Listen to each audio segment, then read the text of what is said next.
What's your name? Sam Scarlett. What's your religion? The IWW.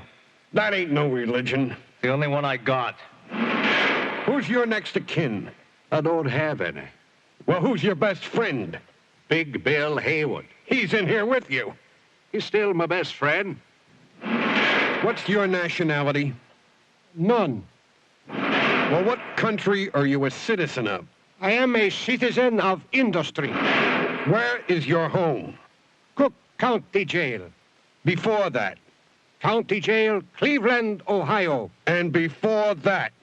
City Jail, Akron, Ohio. Look, are you a citizen? No, I'm an industrial worker of the world.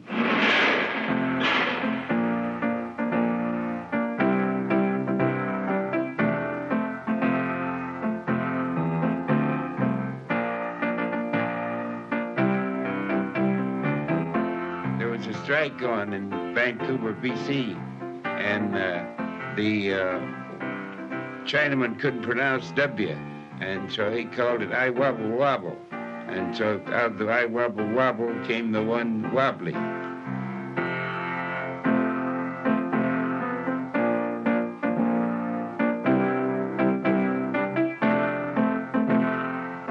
one who is a working man could not be denied membership for any reason, as long as he was an actual wage worker, race, creed, color, for any Sex. reason, sex, whatever. If he was an actual wage worker within the industry, he was entitled to membership.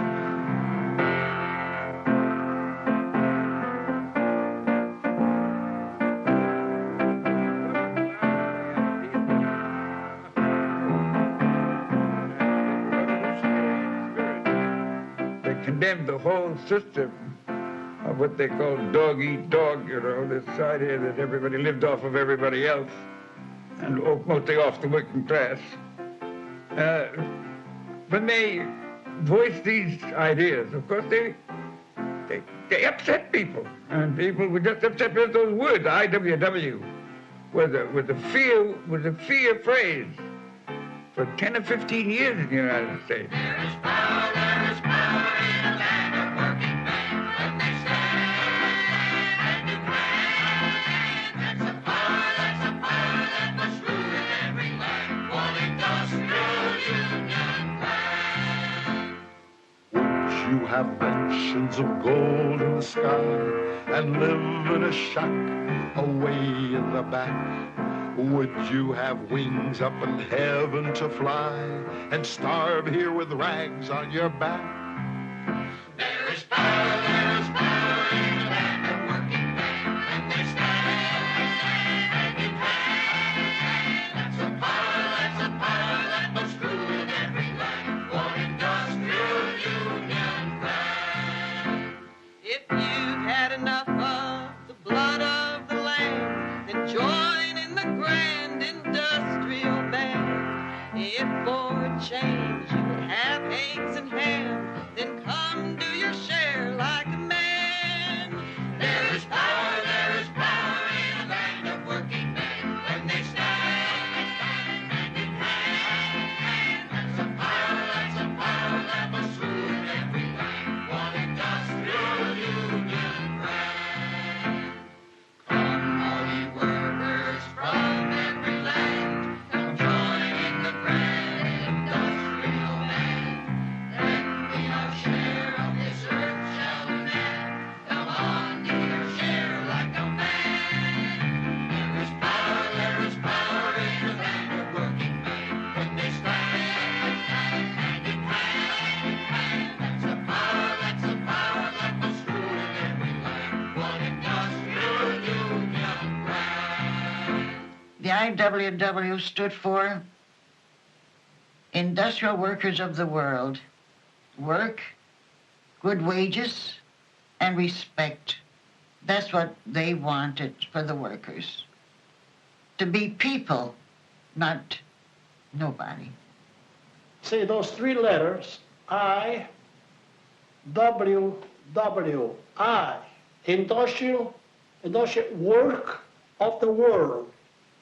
And the union, this IWW, they want to try to organize all workers into one union. You know, a lot of their slogans put out used to tickle me. One they used an awful lot was trust in the Lord and sleep in the street.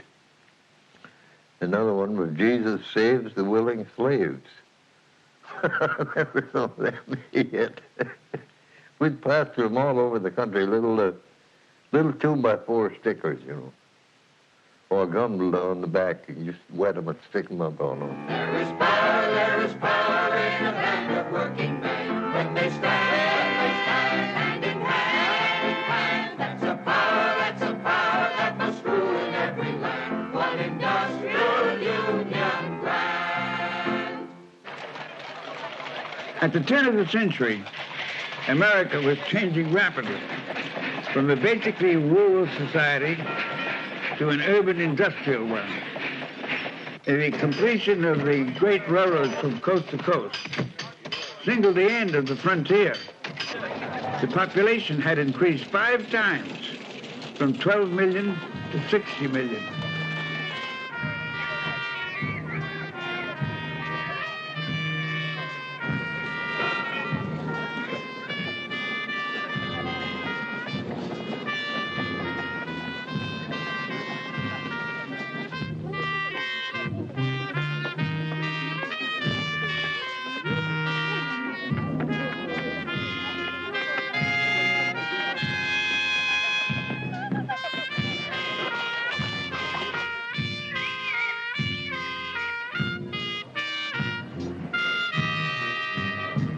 One of the striking features of the period was the rapid growth of the enormous corporations which began to control the basic industries. Largest among them, Rockefeller Standard Oil and Carnegie's U.S. Steel Corporation.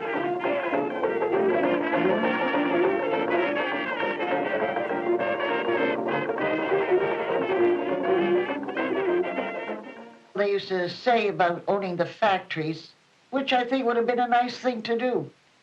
We would have all worked happy, got the profits for ourselves, which would have been nice instead of one man or two. What was wrong about that? They didn't talk really bad. They were telling the truth. Who wouldn't like it like that? While the others are making millions and you're making nothing. Any man who pays more for labor than the lowest sum he can get them for is robbing his stockholders. Well, they were talking about building the one big industrial union and to put the working class in charge of the means of production, more or less without regard to capitalist masters. They're just going to take it over and abolish the wage system. But they're a little vague on where they went from there, you know. The laboring man will be protected not by labor agitators, but by men of property. Efficiency and control were the watchwords for the new employing class. This was evident in the introduction of the assembly line and time and motion studies. One class owns the industry and does not operate them. Another class operates them and does not own them. One of the events that certainly struck a young man was the industrial warfare, the strife between capital and labor, and workers and employers.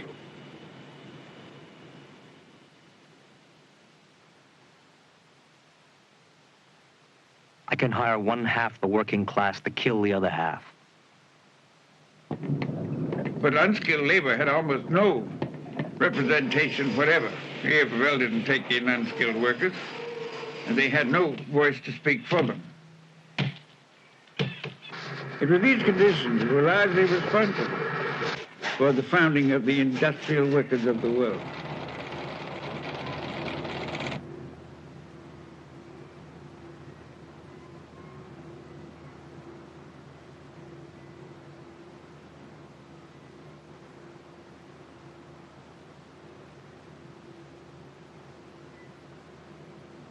I remember reading of the founding convention of the industrial workers of the world which took place in Chicago in 1905, and headed by men who were already well known to newspaper readers.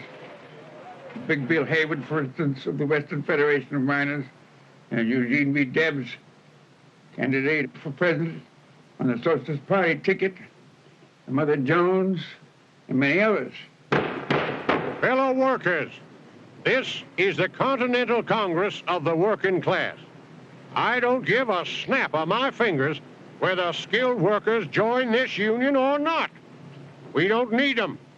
There are 35 million workers in this country that aren't organized yet. What we want to establish at this time is an organization that will open wide its doors to every man or woman that earns his livelihood by brain or muscle.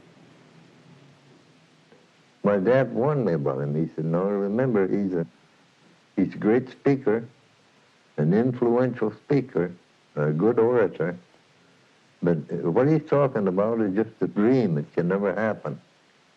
It'd be a good thing if it could, but it just can't happen, so it's just a dream. And I had a brother, Emmett, who ran away from home and joined the IWW in Kansas, and that's where I first heard of the IWW. Of course, in the papers in Missouri at that time, they built them up as a bunch of devils who were sabotaging the world.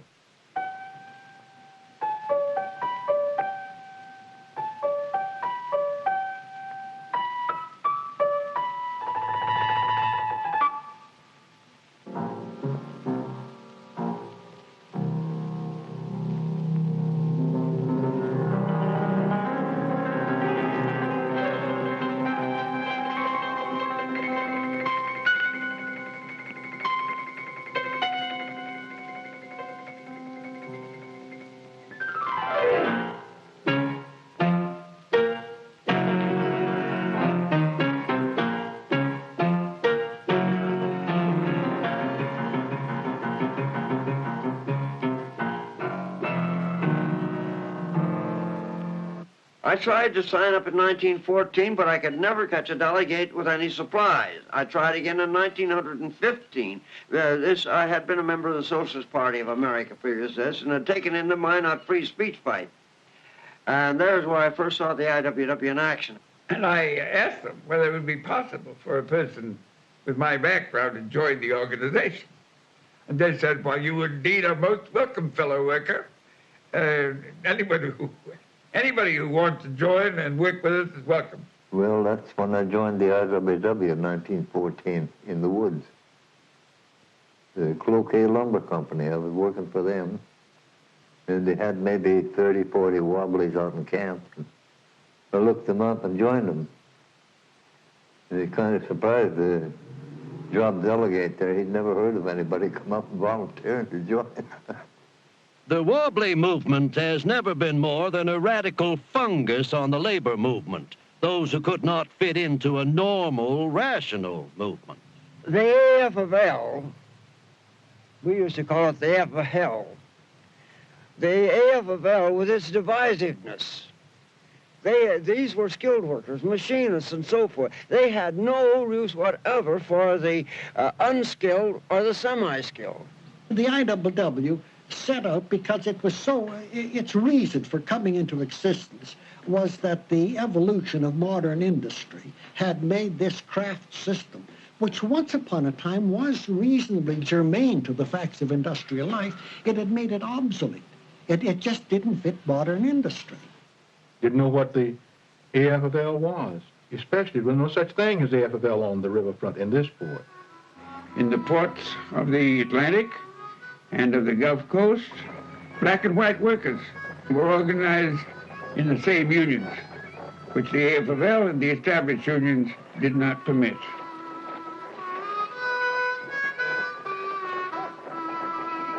Well, we were on the farm, and conditions were just bad. My parents heard of Pennsylvania, and so to speak, well, you could rake up money out of the street. And they decided, to come north. Getting jobs as far as the Negroes or black is concerned was pretty rough. And the IWW was the only thing it was accepting Negro or black workers, you know, without,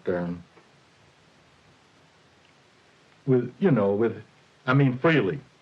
We had Fletcher, he was a Negro, and we had one Neff. He was white, but he was a very dedicated Union man, both of these men. We would have our pep talks and whatnot, and Fletcher, after he make a speech or something or other, solidarity, all for one and one for all.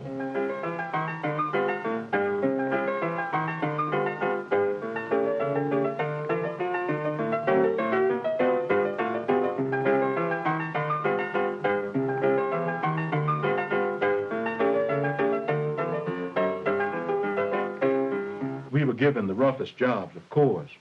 They would have a rough job even on deck. And if a white came along, why, I didn't have no job. I'd have to go back to something else. The work was so rough, we had to use hand trucks, and two men would load that truck, freight. We'd have to truck it over very rough floors to the side of the ship to be loaded.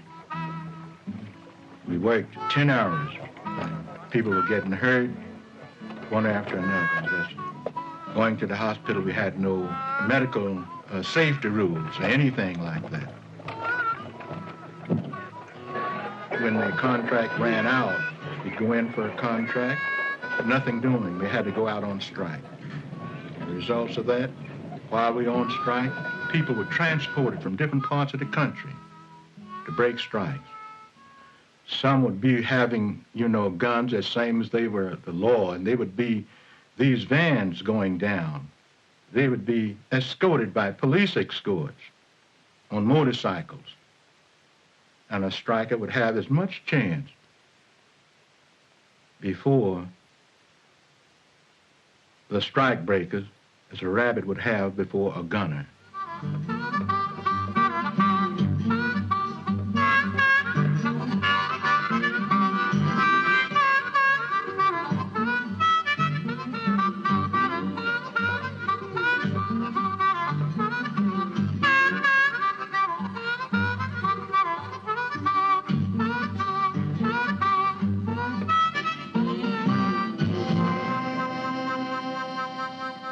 The IWW was something for the working man. It didn't make any difference who you was, what kind of work you did. They was out to organize all working people.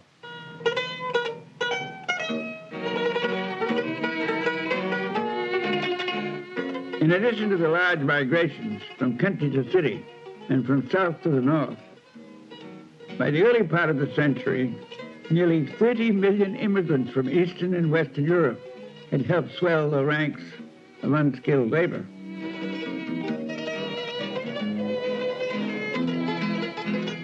The trip where we were in the steerage, big room, a lot of people there, all their belongings on the floor, little kids running around. Oh, the noise was, I was little, I was only 5 years old, but it was terrible.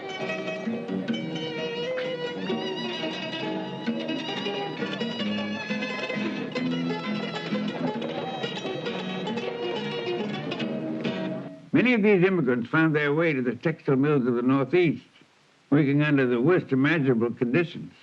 Low wages, unsanitary housing, long hours, little education.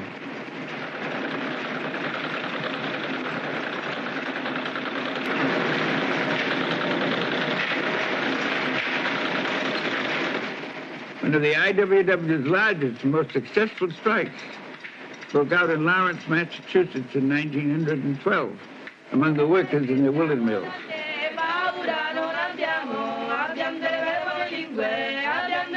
Did you get the right page? No, what about you? The short. Short page. Shut it down. Sì, Tagliate le cinghie, tagliate le cinghie, fermate le mani. Dei nostri figli e ben ci difendiamo. Io là e la Lega crescerà.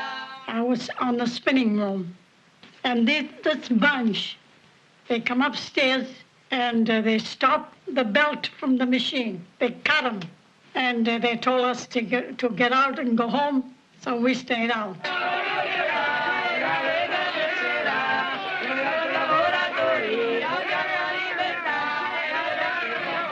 From Washington Mill, we went to the Cunard Mill. The Cunard Mill, that mill there, tried to get the workers out, all out. So then the workers of the Cunard Mill follow us, or the Washington Mill. From the Washington Mill, we went to the Dock Mill, the corner there. And then from there, we came over to this wood mill here, the wood mill and the air mill. After the strike took place, I sent for Joe Adler and organized the IWW. We had the first mass meeting, we made him on the common, see?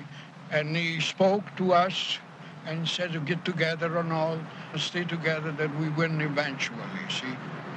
Greek, Polish people, Lithuanian, Syrians, Portuguese, and then Franco-Belgian, Franco-American, and we formed a general committee and a committee for each nationality. There were 24 nationalities in 1990. So that's the way the strike began. In the good old picket line, in the good old picket line, the workers are from every place, from nearly every clime. The Greeks and Poles are out so strong, and the Germans all the time. But we want to see more Irish in the good old picket line, in the good old picket line, in the good old picket line. One Saturday, they were just parading up Essex Street, and they had a lot of children, and the children were being sent to New York to people who would take them and keep them fed and clothed and in school while they were on strike. You know, even yet, when I think of to separate kids from their families when they were in such dire need and trouble. The mothers were crying, the fathers were crying, they were kissing the kids goodbye and everything.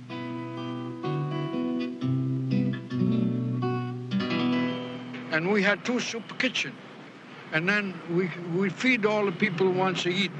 And then we buy food and we distribute the food, the macaroni, beans, bread, and so on, and we give it to the people as much as we can. You understand? And that was my job, to take care of that. Oh, it was hard strike, all right. It was hard strike, you see. Well, you know, we had the militia come over. Our company of militia went down to Lawrence during the first days of the strike. Most of them had to leave Harvard to do it, but they rather enjoyed going down there to have a fling at these people. Orders were not to shoot until it was absolutely necessary, but then shoot to kill. Many heads were cracked open this first week, but not $1 of damage was done to any of the mills guarded by the soldiers.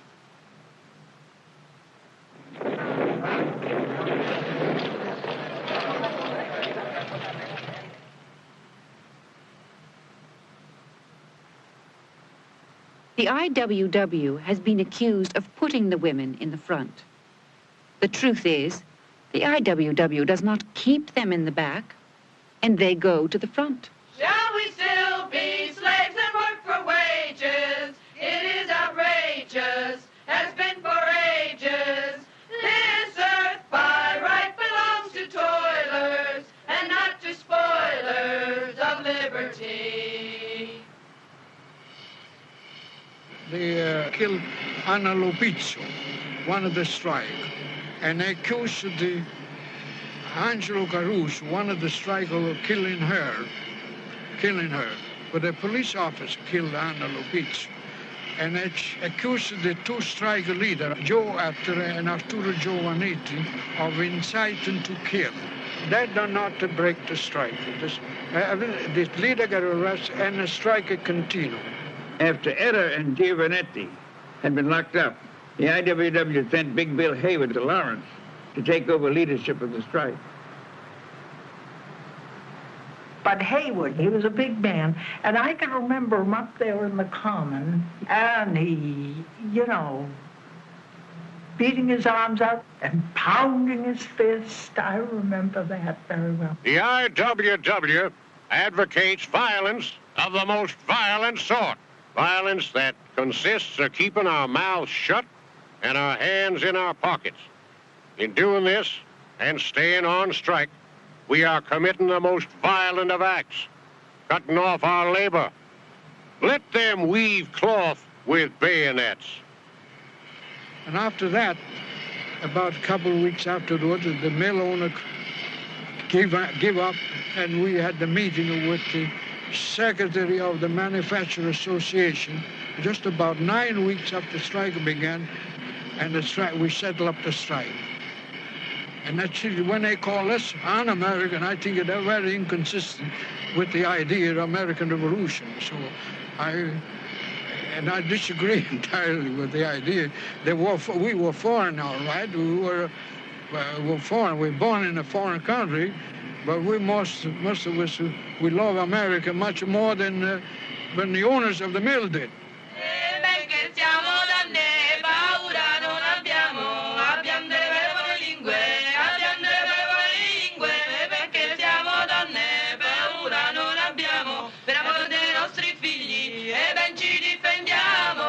When the strike was over, the business people of Lawrence gave us a banquet to the strike leader. Yeah, and I remember we had a soup kitchen, a chicken soup, and that's a wonderful soup. And I make it now myself. We like that sort of a chicken soup. Was everybody very happy? Oh, everybody, all the strike was happy. The strike was happy, and the community was happy too. That was all over, and it was a much better condition the city and after the strike. Yeah. A year after the Lawrence strike, another strike broke out in Paterson, New Jersey, in the silk manufacturing center of the country. But this time, despite the strikers' solidarity and endurance, they were defeated in their demands for the 8-hour day and higher wages. Conditions, they are bad, and some of you are sad. You cannot see your enemy, the class that lives in luxury. Your working men are poor, will be forevermore, as long as you permit the few to guide your destiny. It was one of the girls, my girlfriend, that I had met at a Wobbly picnic, and we both went out to look for a job. We would take jobs in unorganized factories, try to organize them. And of course, as soon as they found out, no one suddenly, they didn't know how it happened. We looked such innocent young girls that they never thought that we were capable of, of even believing in a union. And we did. And conditions became worse and worse. And there was only one thing to do. You either had to just stop living or become a rebel. And that is when the IWW came in.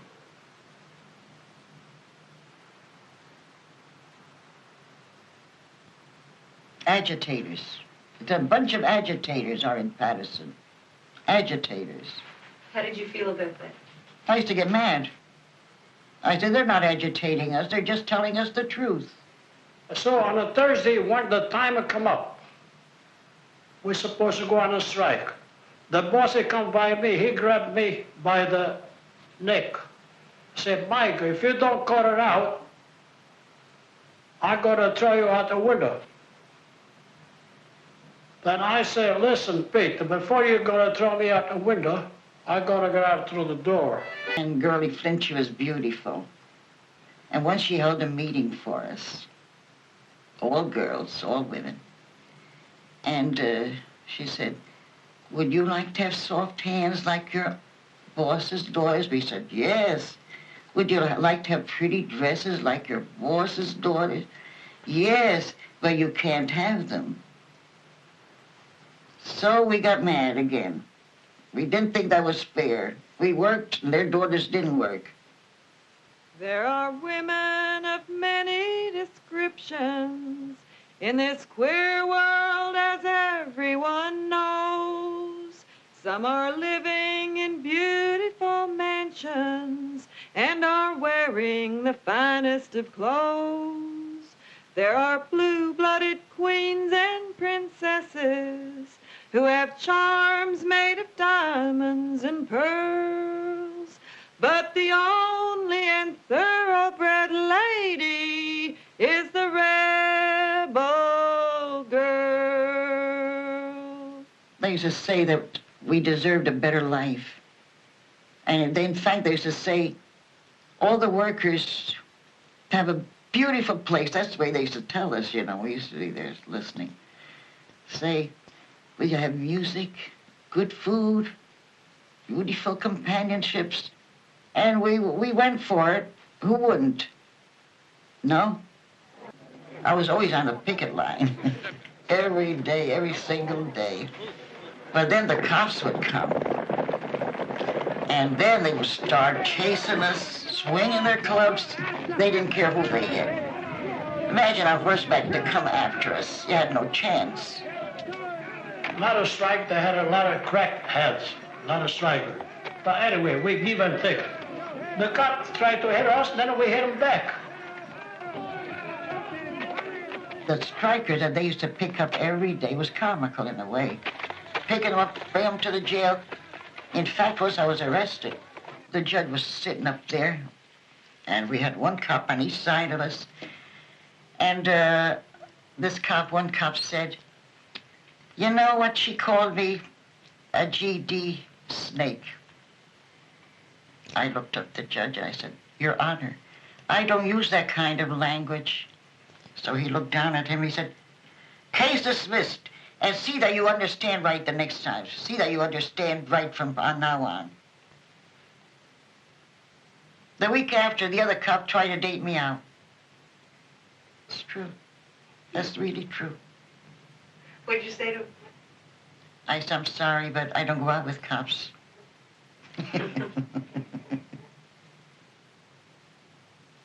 Once we were striking in front of Weidman's, they started shooting.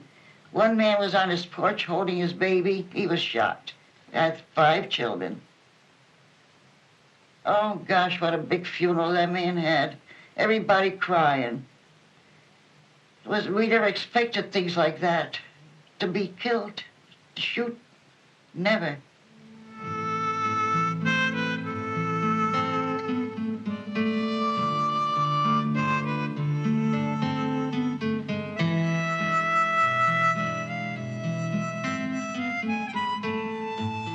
Well, the strike and poverty, because don't forget, it was 5 months. We were asking for less hours and more pay, but we lost the strike. What happened to the IWW after the strike? I don't know what happened anymore. I don't know. I never heard anything anymore. That hurt me because I thought for sure they would take over to be our union people. That's what I was looking forward to.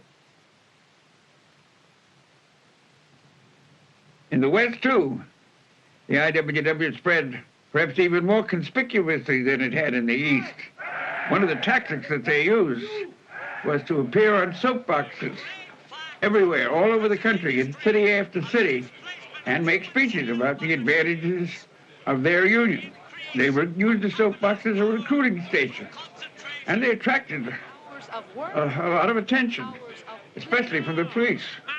And ordinances were passed to make it unlawful to hold street meetings, except for the Salvation Army, which is a religious organization, was exempted. This contest between the Salvation Army and the IWW for street corners inspired one of the IWW members, Joe Hill, to start speaking or start singing, and the cops would grab him. Another one would jump up, and the cops would grab him. Still, they kept on coming. It was an endless stream.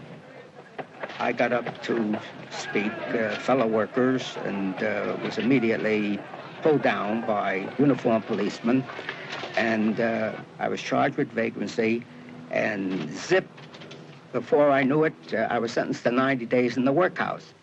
What these fellows did when they were denied the rights was to fill the jails full of speakers, one after the other, arrested, so that it became embarrassing for the authorities to hold them. Cost too much to keep them, and got so full after a while that it was impossible to house them. So finally these ordinances were repealed. The IWW really contributed greatly to the free speech fight in the United States. Everett, Washington, was one of the most brutally suppressed of all of them. Well, it was really rough in Everett them days. There was no, when we first started there in Everett, you know, there was no law against speaking on the street. They let the Salvation Army and others, everybody else, except us speak in a corner of the street. You know, remember, this was horse and buggy days, and people walked downtown or took the streetcar downtown and walked around. There was no, we didn't block any streets or anything, but for speaking there. And Sheriff McRae, when he and his deputies, they come down the street and beat us up, of course. It was decided by the Free Speech Committee that we would go in still larger numbers, that the next time we went to Everett would be in daylight, and that we would advertise the meeting ahead of time. So we went. How many there were on the boat, I have no way of knowing. It was a regular passenger run. We knew they were coming, of course. It was advertised a couple of days before it happened. Handbills all over town, and anyhow, it was on a Sunday morning. The boat was loaded to capacity until they were as much to the last man that the boat was allowed to carry as passengers. So we went to Everett. Oh, how we sang. We sang on the way to Everett. Always singing. The IWW, wherever they congregated, no matter what they were faced, they were always song. But among them, I think the one that we sang most often was either Hold the Fort or Solidarity. Those songs they were sung, Hold the Fort, for we are coming, Union men be strong. Side by side we battle, onward victory will come. We knew they were coming and we were watching for them, and me and another fellow walked down there and tried to get on the dock. There they had a rope stretched across the street, which was against the law too, of course. But that's big business for you. They do any damn thing they want to. And the man that was on guard at that rope, I knew him right well. I knew him well.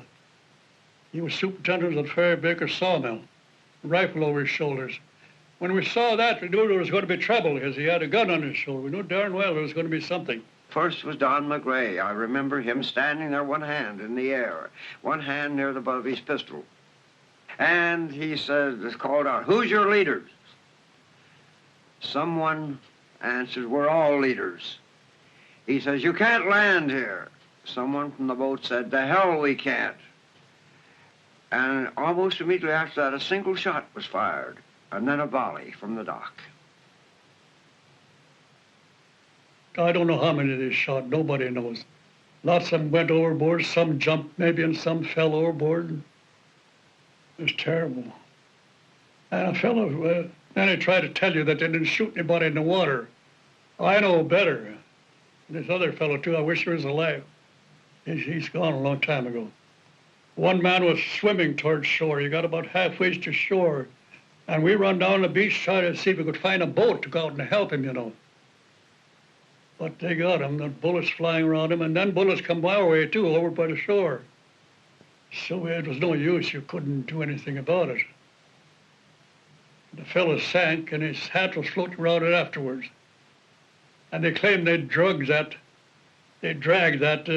for the bodies, never found any bodies. That's a lot of baloney. Oh, man, what they wouldn't do. I'll never forget it as long as I live.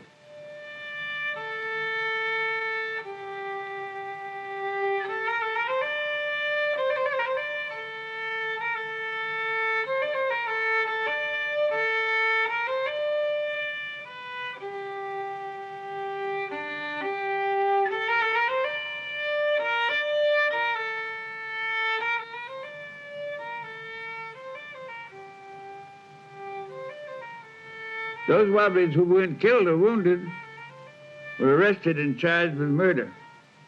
Later, all these charges were dropped.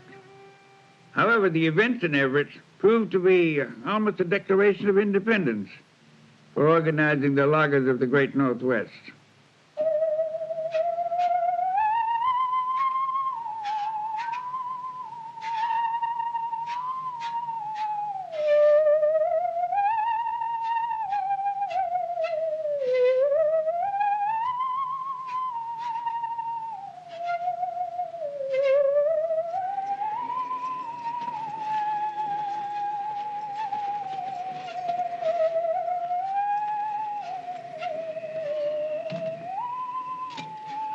The lumber of the Northwest was cut by timber beasts.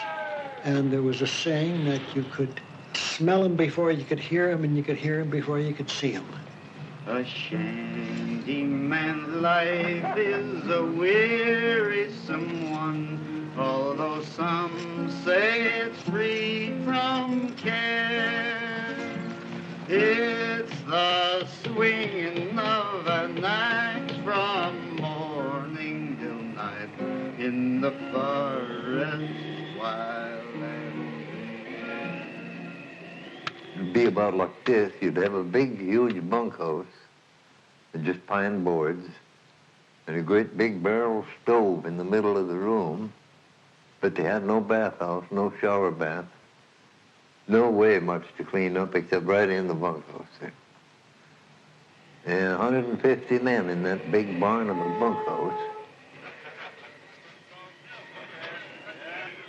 And it was rotten food, and afraid that the Bindlesters would carry off the plates.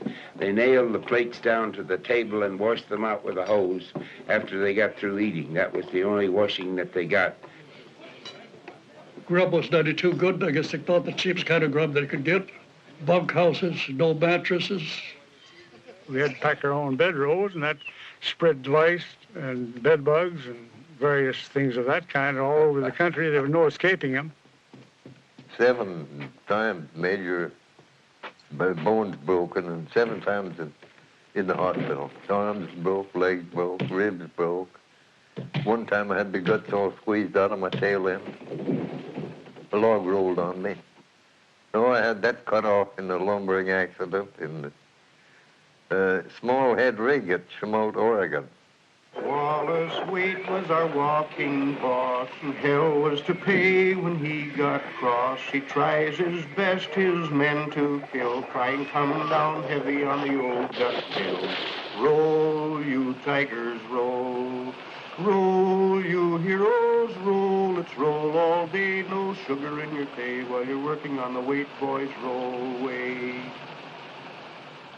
Sometimes organizing, you'd run into a mess of trouble. Like I went into a logging camp down on the lower Columbia River. If I remember right, it's Crown Willamette, and it could have been Deer Island now, I don't remember. But anyway, one of them, there was only about 6, 7 Wobblies in camp, or maybe 10 of them. And I thought that camp needed some organizing, and I goes in there and got started one day. I was setting choker. Started to work on the rigging crew.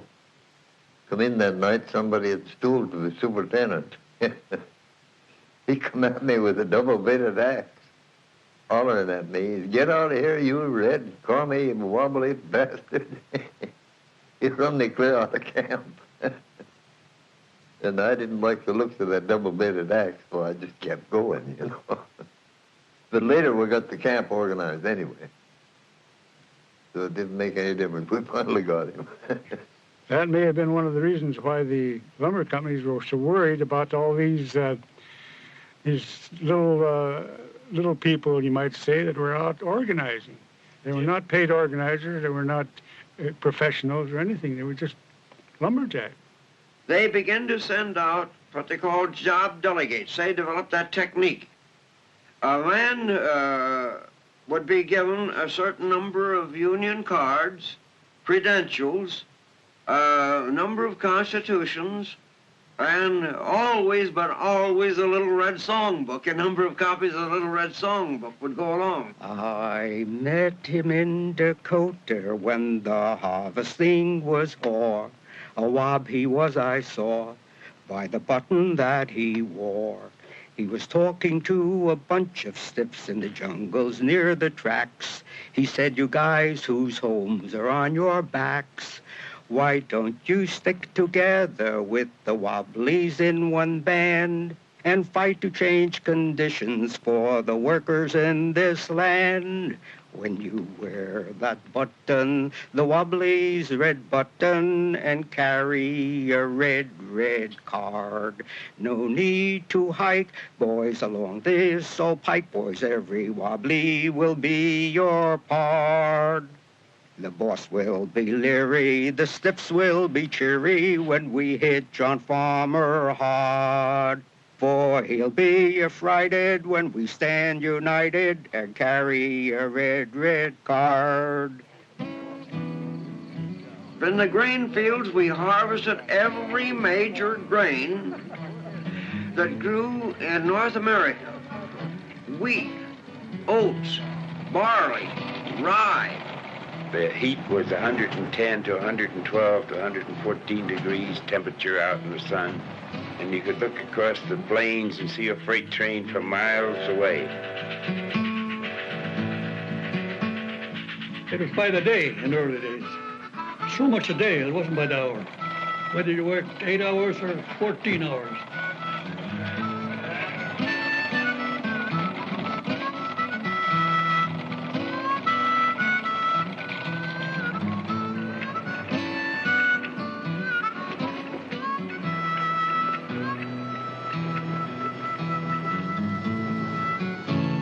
When we got to the harvest field, up to within a few days before the harvest started, we were unwanted.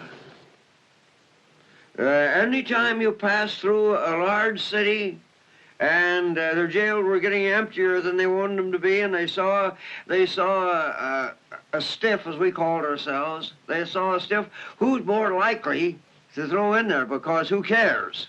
See? So when they wanted their jails filled for brutal purpose, or if there was a county road to be built with free labor, the chain gang awaited us. And we was this weekend we was picked up, and next Monday or Tuesday we had a trial, and we had a lawyer them days. That was before we quit having lawyers. On top of that building is a statue. He said, that statue represents liberty. These men deserve their liberty. Oh, he went on and on and on. And in the meantime, the judge fell asleep.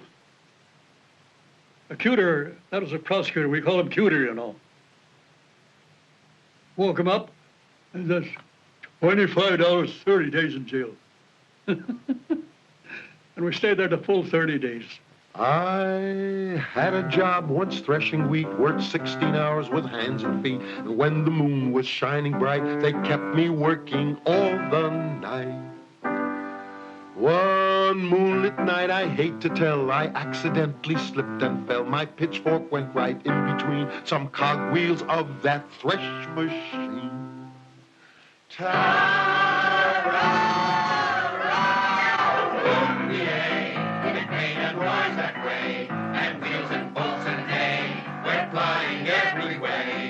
Stingy roots it well, 1,000 gone to hell. But I didn't sleep that night, I needed it all right.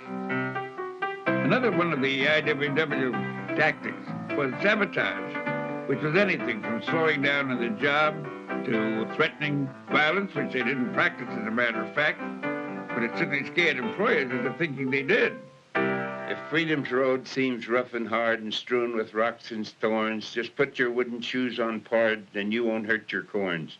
To organize and teach, no doubt, is very good, that's true, but still you cannot get along without the good old wooden shoe. The wooden shoe is a symbol of the sabbath. The sabbath was the French, and the French worker, when he wanted to rest, he'd throw his sabbath in the machinery and would break it down, and that's where the word sabotage came from. Now, if you want to know what sabotage really means, it don't mean, as the French used the word, just a sabot, throw a wooden shoe into the machine.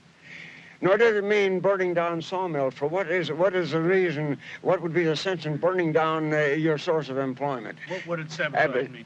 the conscious withdrawal. Figured we was a bunch of roughnecks, you know, and they called us I want works and I want whiskey and all kinds of names. But we wouldn't work unless we got decent treatment out of it either. As the old story goes, there was a little girl went to the door, and a harvest hand or a wobbly was at the door begging for some work to do, for something to eat. She said, Mama, there was right during the harvest season, there's a bum at the door. And the mama said, that isn't any bum, that's a harvest worker. A month later, the harvest was over, and the same wobbly was at the door rapping for something to eat, for something work to do. And the little girl said, Mama, there's a harvest worker at the door. She said, that's no harvest worker, that's a bum. Hallelujah, I'm a bum. Hallelujah, bum again. Hallelujah, give us a hand out to revive us again. Why don't you work like the other men do? How in hell can I work when there's nothing to do? Hallelujah, I'm a bum. Hallelujah, bum again. Hallelujah, give us a hand out to revive us again. And why don't you save all the money you earn? If I had to eat, I'd have money to burn. Hallelujah, I'm a bum. Hallelujah, bum again. Hallelujah, give us a hand out to revive us again. Riding a freight train is a miserable existence, but it was the only way the migratory worker could go from job to job or seeking a job. There's nothing more discouraging than to ride a boxcar 8, 10, 12 hours between one division to another division. Hungry, cold, wet, lousy, and look out across the country and see the lights in a house, the people gathered around the table. Be all wet and look at this beautiful light in the distance or close by as you roll along in a boxcar or wait for another train to pass.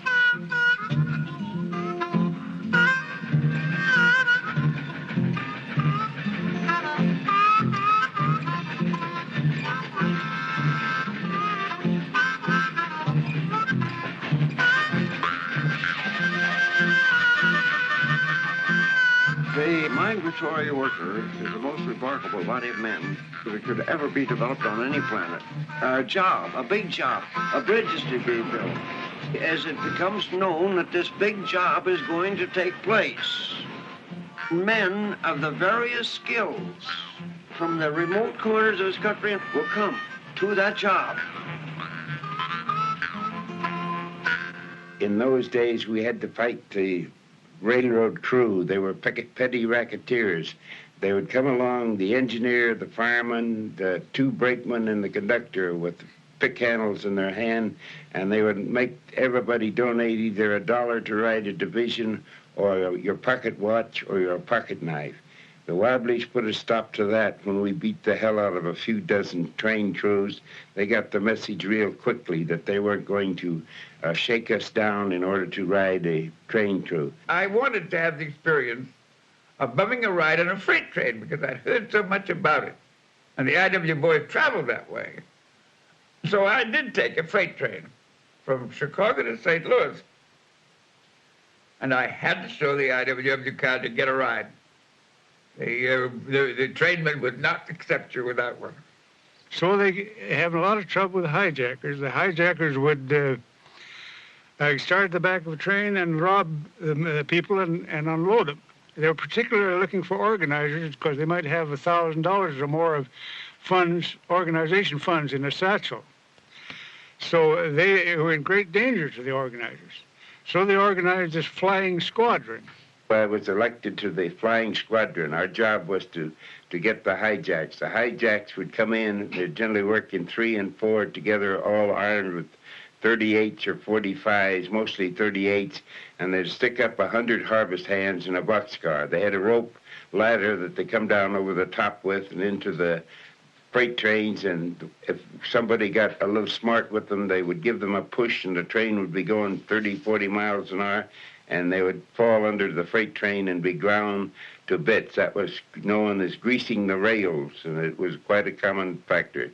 We took the hijacks, many of them, and we took a gem razor blade and cut IWW, I on the forehead and W on each cheek, and put permanganate potassium into it and it marked them up. We were rebellious slaves. Got to get that in. We were rebellious slave, and there is no more heinous or no more dangerous criminal in the world than rebellious slaves, and that's what we were. Oh, we hate this rotten system more than any mortals do. Our aim is not to patch it up, but build it all anew. And what we'll have for government whenever we are through is one big industrial union. Hooray, hooray, we're gonna paint it red. Hooray, hooray, the way is clear ahead. We're gaining shop democracy and liberty and bread with one big industrial union. We were on strike against Stone and Webster in Concrete, Washington. We were building a dam and tunnels for the city of Seattle, and it was miserable. We went on strike to get more money. About the 20th or 21st of October, they started shipping in scabs. We found out where they were shipping them from Minneapolis, and so a bunch of us beat our way back to Minneapolis to Murray and Reddy, who was the employment agency that was shipping them. And so the ones that were first-class scabs we unloaded between Minneapolis and Concrete, and the ones that would go along and wouldn't scab, we let them go with us. And so when we come to Concrete, Washington, they took us off of the train and put us on buses to take us up to Stone and Webster. And here we come singing, "Hold the fort, for we are coming, Union men be strong. Side by side we battle onward, victory will come." And it made them so goddamn pissed off because they'd fed us and wined and dined us all the way from Minneapolis to Concrete, and all they'd entertain was a bunch of Wobblies who'd fill their goddamn shipment.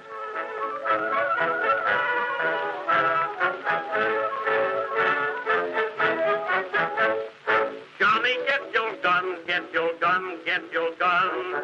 Take it on the run, on the run, on the run.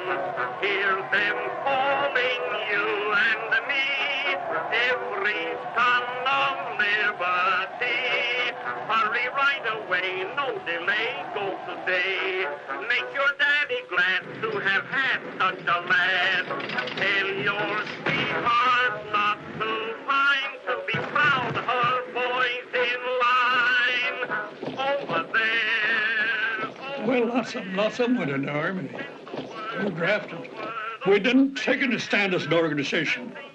We left it to the individual. Because we was against war, most of us, pretty all of it. But we didn't tell anybody what to do. They do as a damn please. Say a prayer, send the word, send the word. Socialist in the trenches, I'd laugh every time I remember him. He asked a guy why he was over there. He said, well, England, France, and Italy, they all owed us money. He said, bullshit, they never owed you a friggin' nickel, and I'll prove it. So he said, come on, and he started down the trench, asking everybody, does England, France, and Italy owe you any money? Hell no. And everybody said no, you know. Were there any Wobblies in the... Well, a few, yeah, here and there, younger ones like me, stupid, you know. This is the people's war, labor's war. The final outcome will be determined in the factories, the shops, the mines, the farms, the production and transportation agencies of the various countries. The workers have a part in this war equal with our fighting boys. The American Federation of Labor, which of course was the established union and very patriotic, and engaged in an agreement with the government not to strike during war. The IWW would not subscribe to that.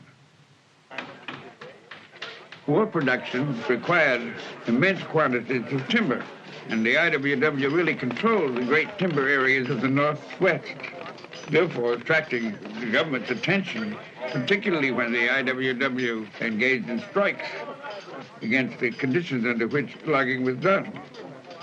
The general strike developed in the summer of 1917, and it spread up and down the Pacific coast.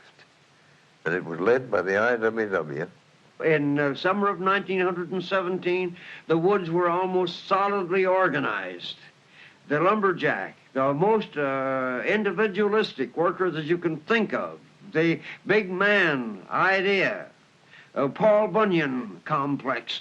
Now, the solidarity was such.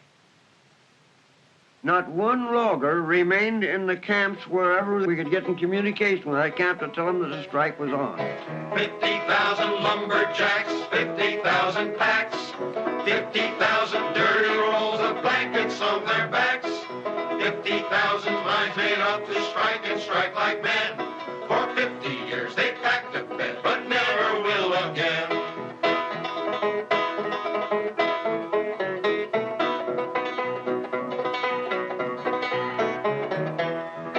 They tried every way to break up the strike.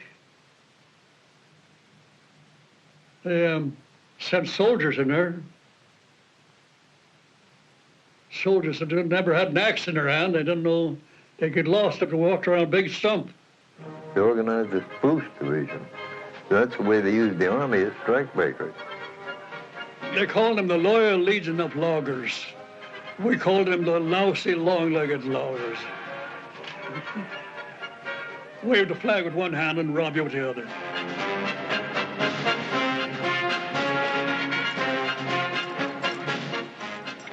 So we soon defeated their efforts because they were so patently on the side of the company, you know.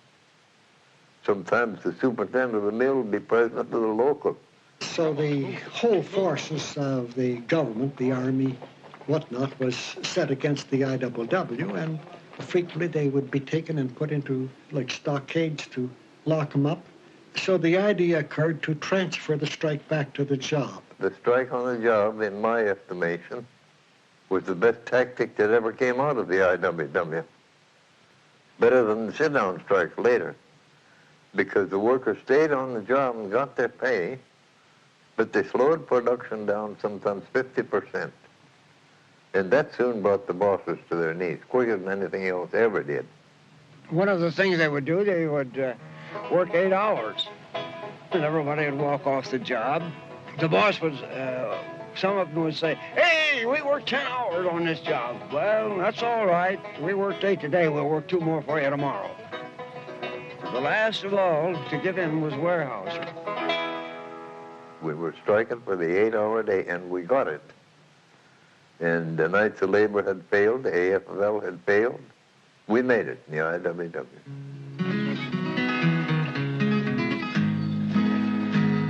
The town of Bisbee, Arizona, down in the dark of the Copper Queen mine. There's blood on the ore and the miners lie in the roads that never saw sun nor sky. Roads that never saw sun nor sky. In the town of Bisbee, you don't sleep easy. Often the earth will tremble and roll. When the earth gets restless, miners die. Bone and blood is the price of ore. Bone and blood is the price of ore. By summer of 1917, there were not only 50,000 IW loggers on strike, but 40,000 copper miners in Montana and New Mexico and Arizona.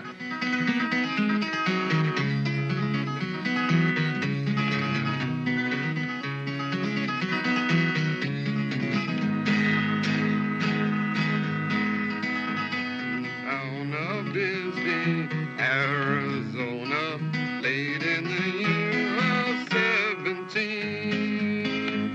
The day still comes and the sun still shines, but it's dark as the grave in the Copper Queen mines. Dark as the grave in the Copper Queen mines.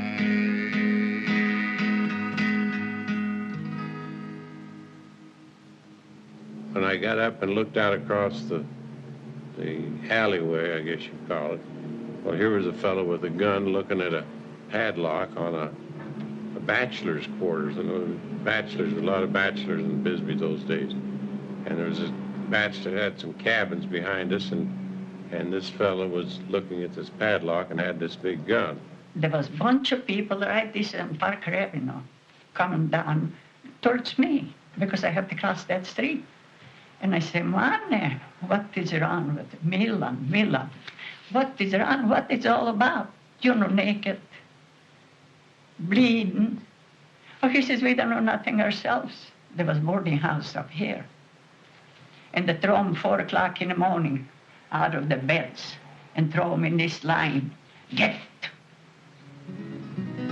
There was just like come from the sky at that moment, just like lightning or thundering.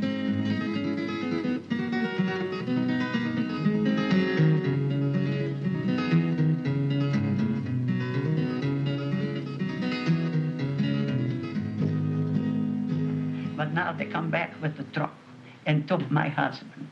And my husband was spitting blood that day. You know how they get excited. Everybody, we ask, what? He said, you know how the people are. But we don't know. But then the truck come there, one of the paid scab. And they throw him on the truck. Didn't have shoes, tie, or hat, or nothing out of bed. And I asked our renter, we had a rent house down there. I says, my God, please don't be so rough with him. I said, can't you see how he feels? He got killed the gun, you know, those long guns. Knocked it on the floor. We haven't got time. Get ready. It's everything like an army ready to jump. On the roof, there were a machine gun. They're going to shoot if anybody going to jump from train.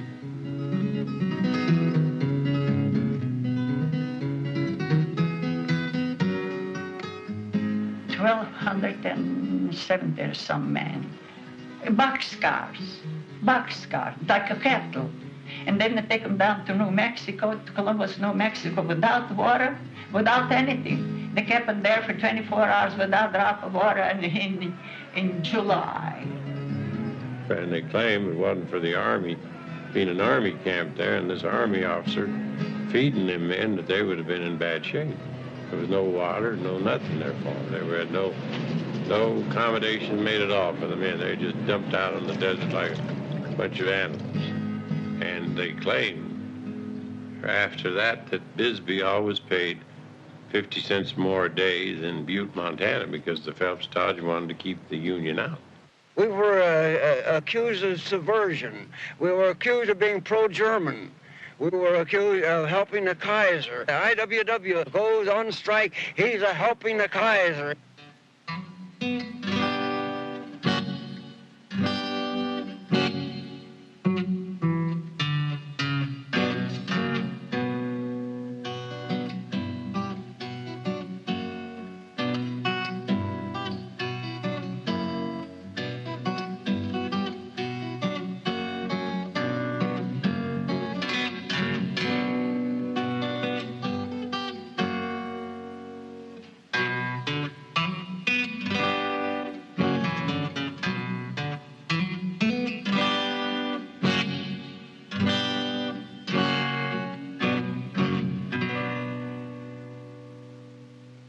Every time that they stopped the industries, more of our boys must die on the Western battlefield. And that was continually harped on through the press. The media took that up.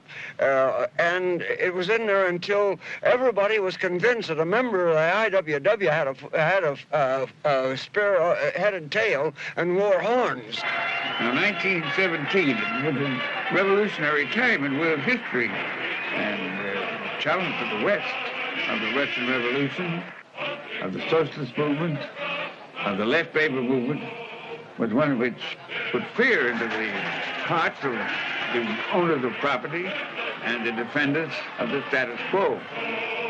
I was working in the camp when the Russian Revolution started. And they had terrific arguments every night in the bunkhouses. The Wobblies did among themselves over the Russian Revolution. The chairman, he'd get up and open the meeting, and he'd generally bang a cork shoe on a table to bring everybody to attention. And he'd holler, he'd say, Gather around here, fellow workers. We got a goddamn revolution to talk about tonight. So they'd be discussing the Russian Revolution. This chairman, he was one of the pro-political faction. He'd get up and say something like this. He'd say, well, the Ruskies beat us to it. We got to re-examine what we're doing and see where we're short in this country, because the fact remains they've done the trick and we're still talking about it over here. Then another one from the opposition side would grab him by the shirt and say, sit down, you big Hoosier, you don't know what you're talking about. So it was fast and furious, and generally break up with fist fights, between the two factions. Between the anarchists and the communists, there were two of them were battling over the Wobblies in there. Well, after the communist movement came into being in 1917, on the world scene, that is, well, that split the Wobblies wide open. The IWW was weakened on two fronts at once, at the same time as they were being torn by internal conflict. The hostility to the IWW for their efforts to improve their own conditions during the war reached a feverish pitch. The IWW was blamed for everything, and therefore the government moved against them.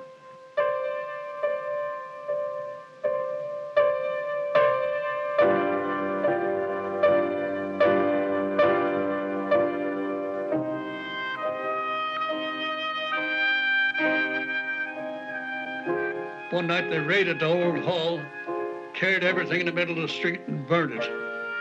Just as I got near the hall, the secretary come the other way to open the hall, and we both got to the door together. And we didn't need a key to open it. It was broken in, our furniture all smashed up, typewriters and books and everything was all over the floor.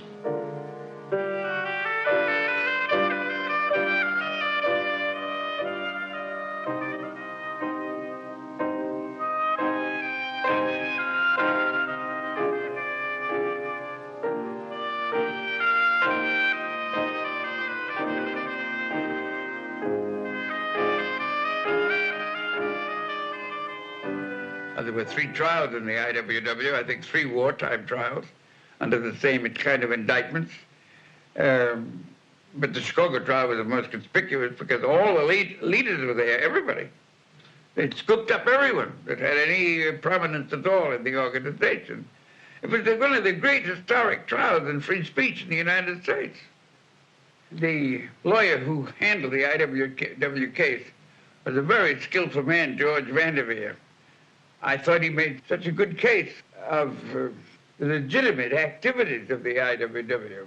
Your Honor, these men here are guilty of nothing more than belonging to a labor union.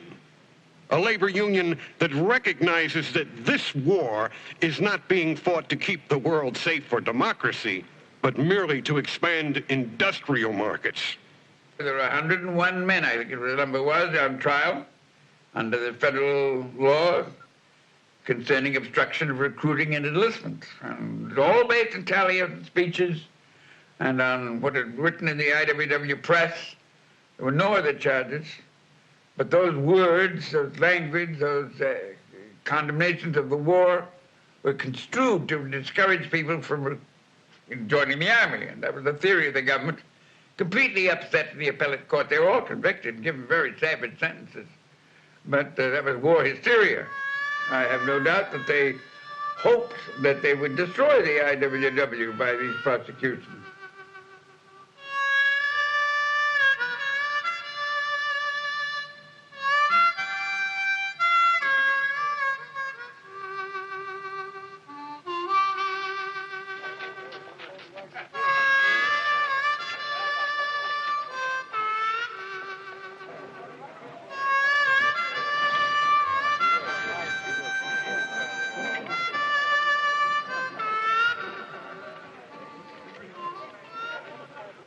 These men, they did serve time in prison for something that they trumped up on them and to get rid of them. And while they were in prison, that was one of the ways that they had of breaking up the IWW.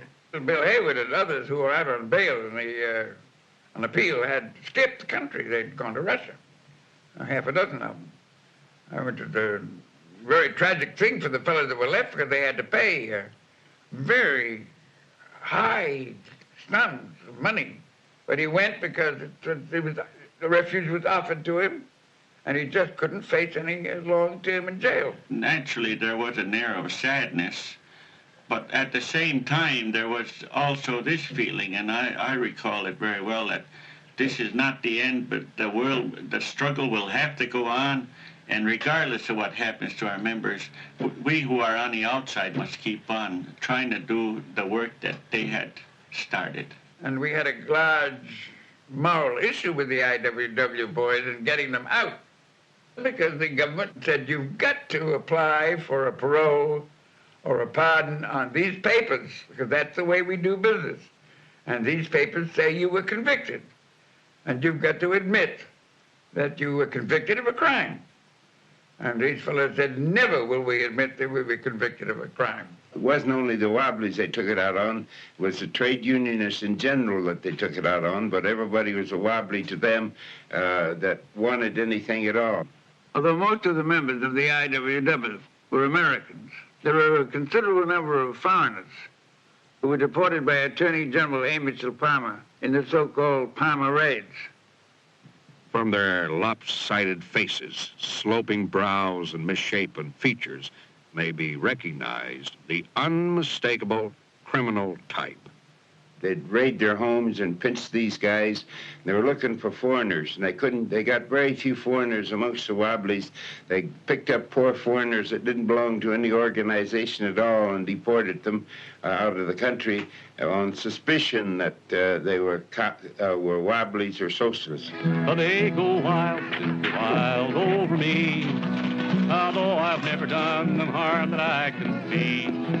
I'm as gentle as a lamb, but they take me for a ram. They go wild, simply wild over me. Oh, the cop, he went wild over me, and he held his gun where everyone could see. He was breathing rather hard when he saw my union card. He went wild, simply wild over me. Will the roses grow wild over me? When I've gone into the land that is to be.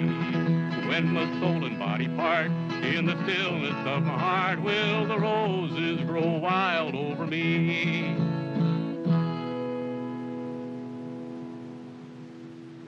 By that time, already hundreds and hundreds of IWWs had been arrested elsewhere. That we kind of took an attitude, well, if you take, why don't you take me too? You understand? So we kept on organizing. Wobbly delegate, a fellow said to him after he'd written out a card to him, he said, "What's this card entitle me to?" He said, "If they catch you with it," the delegate told him, "it entitles you to 2 to 14 years in San Quentin or Folsom." It was about 10 o'clock at night. I was still at the typewriter. Mrs. Steele, my wife, had already retired, when there was a knock on the door, and there was a man who seemed to be well under the influence of liquor.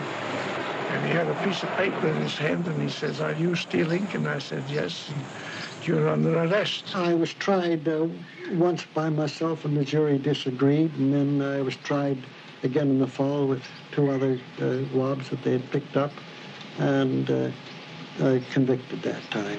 Went to San Quentin November the 7th, 1923, the anniversary of the Bolshevik Revolution. And when did you get out? I got out in March the 7th, 1927.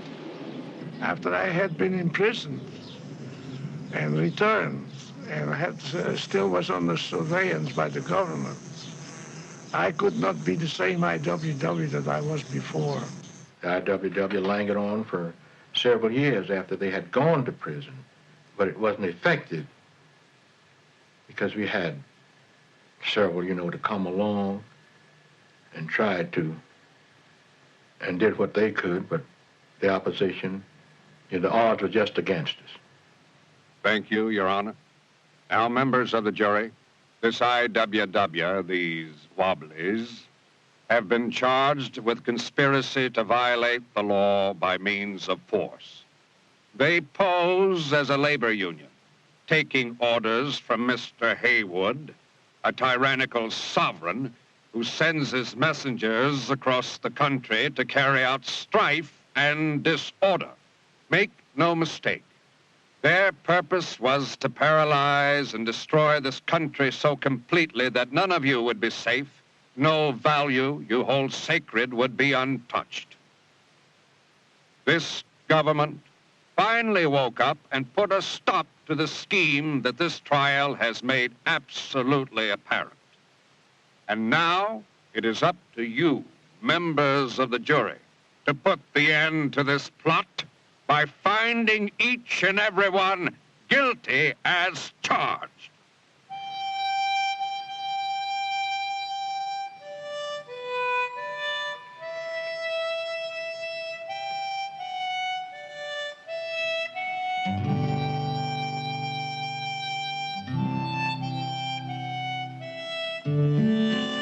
We are both rebels, and we will probably remain so as long as we are conscious. I want to see the working class organized so that the 2 or so billion wage workers of the world can make use of this planet without doing what some parasite tells them to do. If that's a rebel, then I'm a rebel. Oh, yes, I'll die that way. I couldn't be anything else. It's all in one for all. And only that time we're going to get what we want. Because the world cannot run without the labor. You are just poor man what you are. But without this, nothing moves. Hold apart, for we are coming. Union men, be strong. Side by side we battle onward. Victory will come. We meet today in freedom's cause and raise our voices high. We'll join our hands in union strong to battle or to die. Hold the fort, for we are coming. Union men, be strong. Side by side we battle onward. Victory will come. Look, my comrades, see the Union banners waving high. Reinforcements now appearing, victory is nigh. Hold the fort, for we are coming. Union men, be strong. Side by side we battle.